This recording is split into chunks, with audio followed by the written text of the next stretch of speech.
I'm one of the copywriters here at Funky Animation. Before I'm gonna start off, I'm just very curious at who is in the crowd tonight. Could I see some hands for people who are here for the first time? Oh, wow. That's, I think I've seen you before though, sometimes. Okay, so, well, that's nice. A lot of people for the first time. Just to get a gauge as well of what kind of people are in the crowd here. Whom of you is launching a product or is in a startup or in some sort of young company looking to, yeah? In the back there as well? Quite a few as well? Alright. And whom of you on a regularly basis have to pitch their ideas or tell their story either on the phone or either face to face as well? Alright. Okay, well, just to sort of drop the script for the training for a second here, curious, what is it regularly that you find difficult in doing a pitch? Consistency. Oh, what do you mean consistency? It depends upon people will keep on changing the pitch or based on the audience. Okay, so what, you mean you'll be changing your pitch Yeah. based on the audience? Okay, which is not a bad thing, I think, unless you're like telling completely different stories. Okay, but what do you do without like elaborating a lot? Yeah, I do ID consulting and outsourcing services.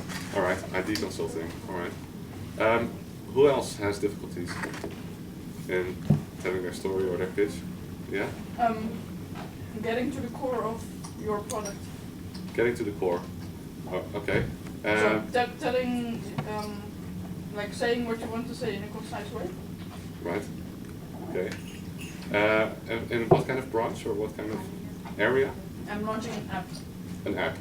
Okay. Thank you. And I saw some new faces in the back there as well. Am I correct? You're here for the first time as well? Yes, that's right. And what's your background? My background, I've studied philosophy. You've studied philosophy? Yes. Okay. I can't directly like imagine a new product that you would launch with that background, but I could be mistaken. Do you? Maybe not that. Maybe not directly related to the background, but I would like to promote an ideal Yeah. and an organization which works towards that ideal. Okay. Well. And the ideal is that many people follow their dreams in the society. Alright, don't give away too much though, because you're gonna have to give. Right. Well, but that was enough of a teaser though. I think everybody sort of okay, curious. What's this guy gonna do?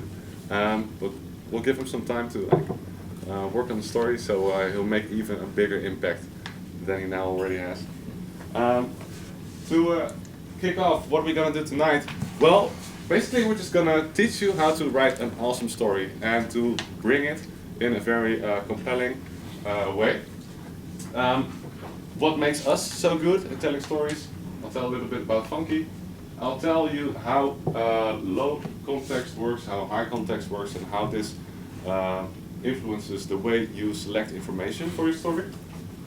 Escalation to bullshit. Basically, that's all the things that can go wrong and why they usually go wrong. Very valuable information to decide what kind of words and what kind of information you should exclude from your story.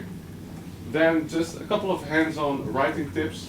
SCQA, that's a storyline structure. It's basically, well, you could call it a backbone of a narrative. It works like a framework in which you're gonna put information in to structure your story. I'll tell you a lot more about that. You're gonna be writing, and then you're going to be pitching like a boss. That means everybody's going to have their chance to climb on stage and do a 60-second pitch. Mind you, you don't have to memorize your text. We'll be handing out one-pagers. They look like this. And they've got already a storyline structure in here that you just need to fill in. I'm not going to give you these right now because I'm going to give some more explanation on what these things actually mean and help you along the way when you're going to have your writing exercises, because me and some other people from Funky will be walking around the room and you can ask us questions if you like. Alright, that's all clear for everybody? Yes. Yeah? Okay, well, Funky Animations, you might have spotted this screen on the side. What we've been doing for the past almost 6 years is making short videos for either the government or companies or whoever wants to have usually a complicated story told in a short way. This is a very cool situation for us because we get to know a lot of different people with a lot of interesting stories, and it also has given us a lot of practice in getting to the core of the matters, asking the right questions, and also making sure that we leave out the right information and we include the right information as well. We've been doing quite well since this week. We had to buy a prize cabinet because we won our first prizes. We are the fastest growing company under the age of 28. So is that like average age of employees? No, we're the fastest growing company of South Holland. Of South Holland, yeah. In a specific category, so from 100,000 euros to 2 million. Yeah. And we're the 7th fastest growing company in the Netherlands. So Yeah. revenue wise. Yeah. And usually we really don't like companies who brag. And we're like, when we're like, we act like them, go, "Bah, bah, bah, bah." and now look at this, we're bragging. Yeah. We're kind of the best. Yeah. Awesome. Yeah, so that's what we do, and basically from telling all these stories in animations, we've learned also that you can apply these skills to just storytelling in general, and also in face-to-face pitching, which is very closely related to just convincing people in a daily conversation or on the phone. Yeah, similar tricks can be applied, so it's a very valuable skill. So I'm gonna just kick off with a couple of images here. I want you to have a look at these. A brand you're probably very well familiar with. And I'm just gonna ask you, what do you see looking at these two pictures? Is there anything that springs to mind? Volume text, visual. A lot of text, very visual. Okay. I think everybody agrees on that one, right? So, why a lot of text and why very visual? It's connecting to people. Sorry? The visual is connecting to people. It is, excuse me, again? The visual is connected to people. It's connected to people? In what way? What you feel about the product. All right. So you're saying this directly appeals to people because they have a certain feeling with the product already. Okay. Well, if that's a good way to market it, then why haven't they done it right here already? Because that's all the information. That's probably the creators who want to bring out what the information about the product is, and they think that the information will convince people. Okay, but does this make you crave a cola? No, definitely not. But that's what they probably thought. All right. Okay. Maybe it's the difference between unknown and known, and maybe the difference between a product and a brand. Yeah. Like maybe on the left side people didn't know what it was about, but on the right side people already know what it is. All right. Cool. We're getting on the right track here. And what about this one then?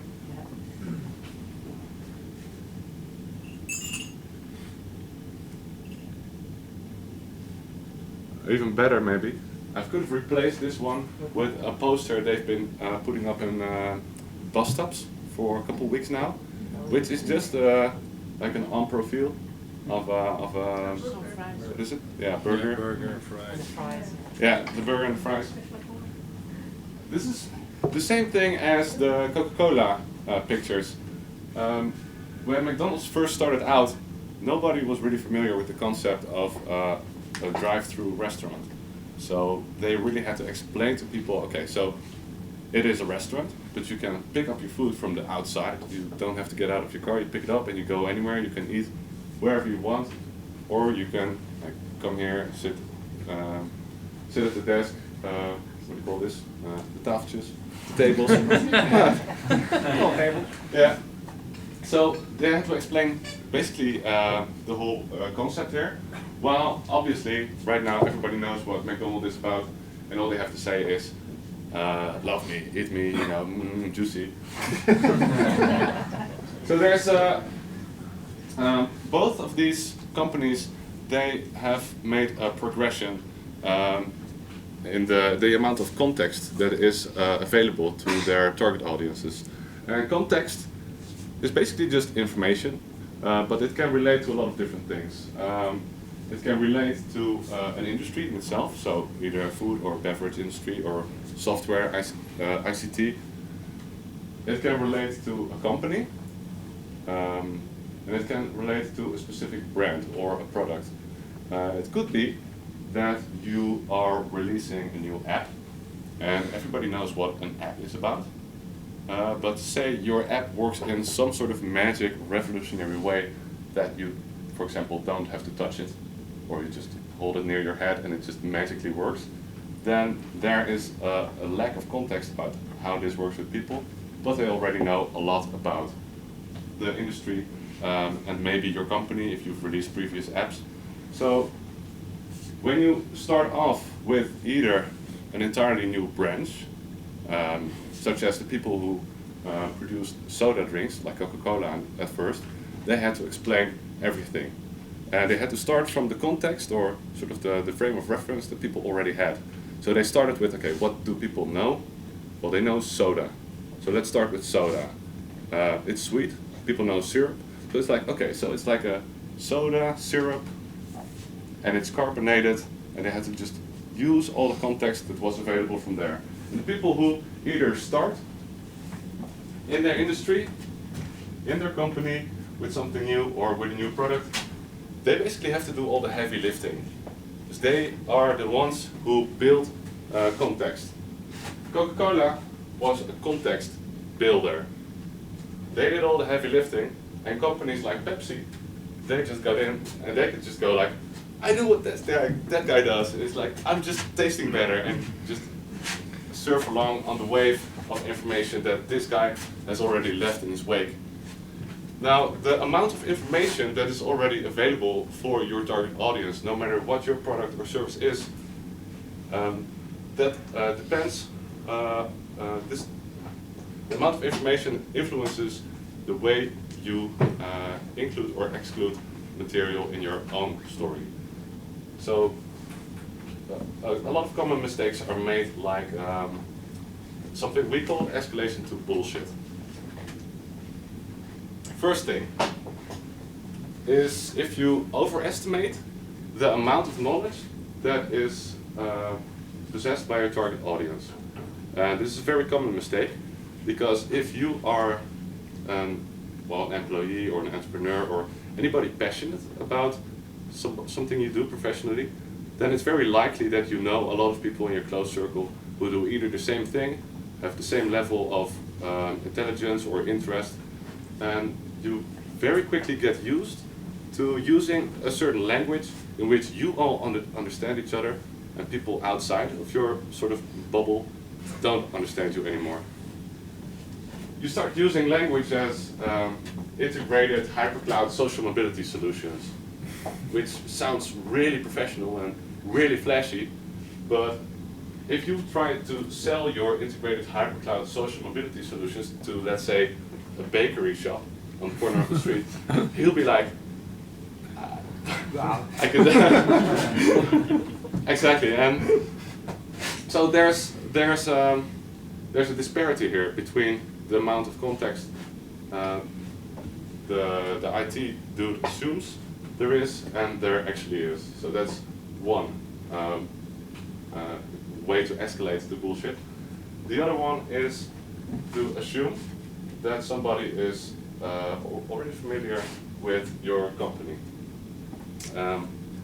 which is not often that it happens with young entrepreneurs, but it does happen with larger companies, such as the one who produced this slogan. Does this ring a bell? Accenture? Very nice. Ah, that's true. Don't So, worry, yeah, sorry? it's on the airport of Schiphol. Ah, all right. Yeah. So, whom of you knows Accenture? Okay, let's see, so maybe 7, that's you as well? All right, can you tell me, what does Accenture do?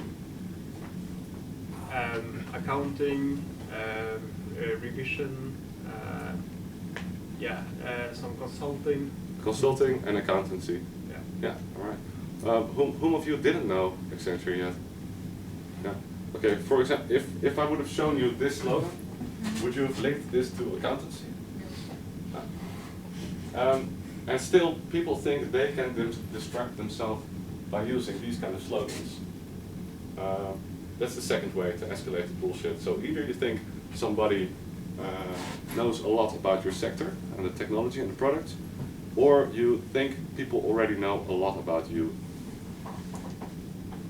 So, one simple cure for this is going through your text and just filter out all the buzzwords or things that are either too abstract or are too bound to your sort of bubble.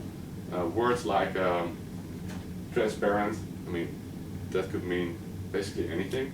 It can be applied to a lot of different sort of concepts. Cloud platform, this is very branch specific. Smart, who would ever say his or her product is dumb? Or yeah, well, we are a very stagnant company. We are dumb. We cost you a lot of money, and we are we are very old-fashioned. Well, unless you're like the vintage type of barbershop, you know, and that's your style. You know, you're not going to be saying that you're not dynamic. So these kind of things, well, I mean, they sound nice, they sound really flashy, but if you really analyze them, they don't really mean anything. So, second one, don't start by summarizing features and benefits. If you already assume people know you as a company, then a very common mistake is to just jump in and push push benefits into somebody's face. But just by going, okay, so my IT platform allows you to save time, save money, be more efficient, make all your colleagues work better, more easily, and the whole part that you're skipping is why does this relate to you or me, you know, the target audience, or why does this product even exist? So you just, the Dutch saying is met de deur in huis vallen. You all know that? So falling with the door. Falling with the door in the house. Yeah. Just jumping in and going boom. This is really, well, that's also sort of a funky way to do things. Coming in with a boom. But the boom is halfway. But the boom only comes halfway. Yeah, that's right. You're like we're a 50% boom company. Okay, so if all of that is not the way to go, what is the way to go? Well, first of all, if you want to tell a story and you're going to have to decide what information to leave out and what information to put in, then you have to know them. You have to know what the amount of context there is about either the industry, your company, or your product. That basically just means asking questions. And if you don't know any people of your target audience, then you'll have to ask these questions to yourself. What would they really know? What do they already understand? And what information do I need to provide them to be able to persuade them? And basically, what you'll find out is that you'll only have to provide a very minimum amount of information to be able to later on persuade people. You just have to pick it very carefully. If you don't know your target audience well enough to sketch out a situation that they can relate to, then you can draw from personal experience. I mean, people don't necessarily have to have a story that is about them specifically, because we're human beings. We can relate, we can emphasize, show empathy for people. So if I'm going to tell you a story about, yeah, well, you know, I always have this problem when I'm either at the central station or at university in Holland. The amount of bicycles that are there is just like, it's huge. And it always takes me about 15-20 minutes to try to remember where my bicycle is. And I try to find it, and by the time I sort of think I know where it is, you know, I'm already missing my dinner or my date or whatever. I think people could relate to that. And this could be a a nice starting point for a narrative about like a remote key thing for a bicycle. That would be nice. That would be a good business idea. And just bikey, and just the light of your bicycles just goes. Uh-oh. Copyright. Fast. So, what you heard here was a situation sketch, and a situation sketch basically it paints a setting for somebody to start the story in, and you can start the story by using identification of the main character, which is the person you either address. Could be okay, so you are a bakery shop on the corner. Now this target audience can already relate. Could also be that I'm talking about myself. And then you're going to draw out the situation that somebody is in at that moment. And starting like this makes it easier for you to then either build in a causal relationship, so sort of a cause and effect narrative, or make a sort of a chronology in your structure, that one thing happens after the other, and that makes it that everything is easy to listen to, easy to grasp, and it makes sure that you don't get stuck in summarizing too many things. So what we're going to do is we've got these papers, and I already want you to have a look at it. Don't necessarily fill that stuff in yet, unless I'm just going to hand them all out. You're going to see on these papers that there is a very limited amount of space, and there's only one page to write on, and a couple of lines per question. So you're going to already have to be very picky. Nee, niemand? Ja, probeer maar.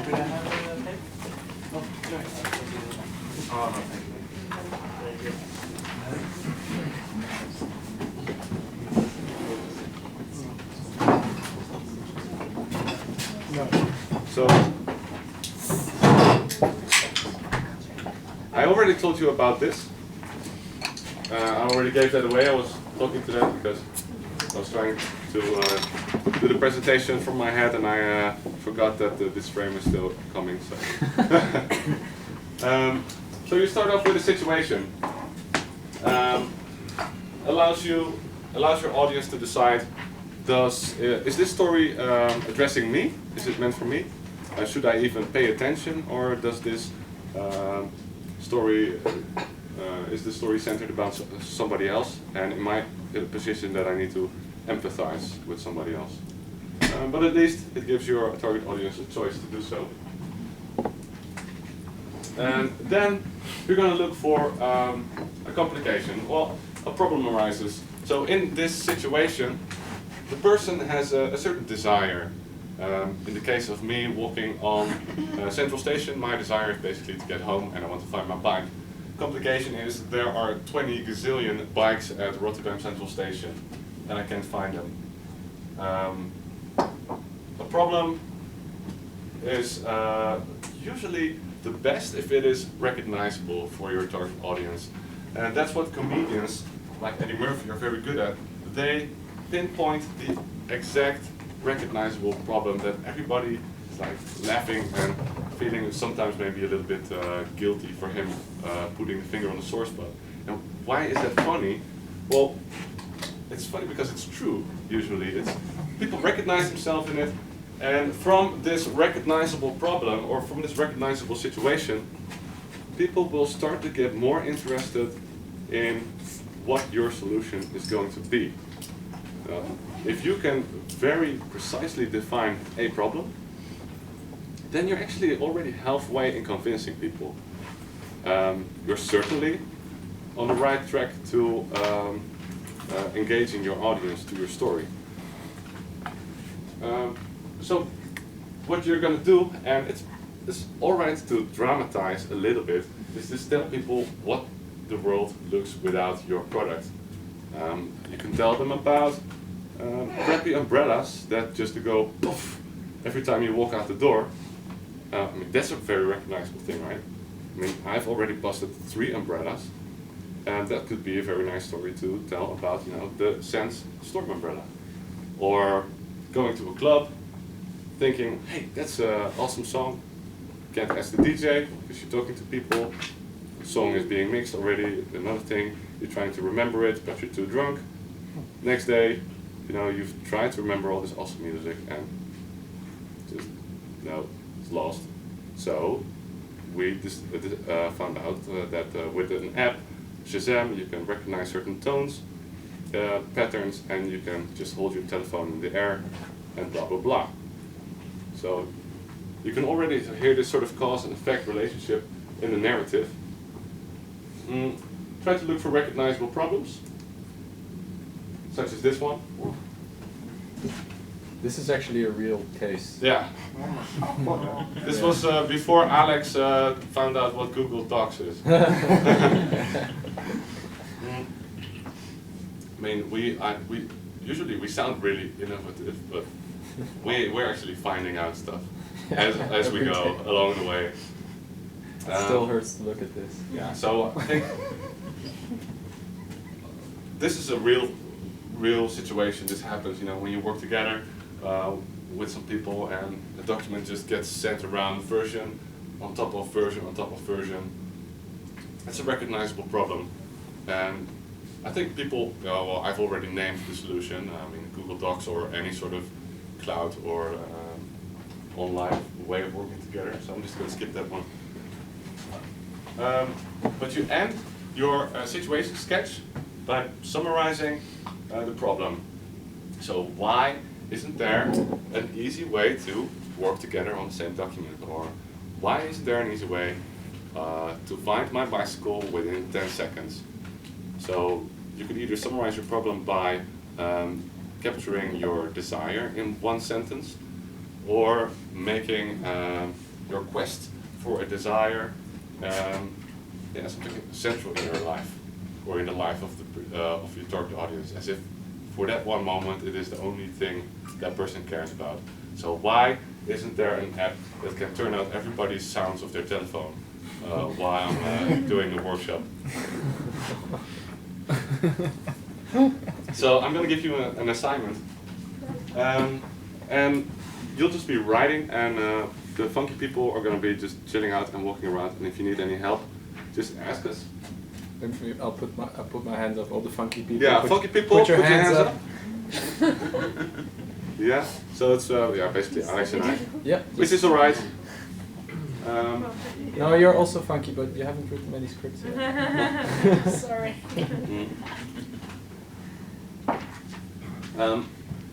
This is basically what your paper says you should do as well, but summarized even further. Just dig in on the paper here. Try to answer these questions as short as possible. If you find that you need to scratch stuff out or write more, no worries, we can give you another paper or print even more, and then you can rewrite it so that you have maybe a little bit more tidy version for your presentation. But just start off. Don't start at the bottom, just work top down.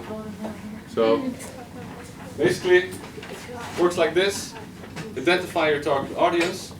Okay, so you are a boss of an online media company. What is his problem? You often stick around on workshop nights, and you want to drink beer, but the beer in the fridge is handed out so quickly that it doesn't get the chance to cool down a lot. Why isn't there an easy way to keep to cool down my beers very quickly? And from there on, you're gonna come with your solution, explain your solution, explain the benefits, and summarize. Is that clear for everybody? Yeah? You're coming up with products like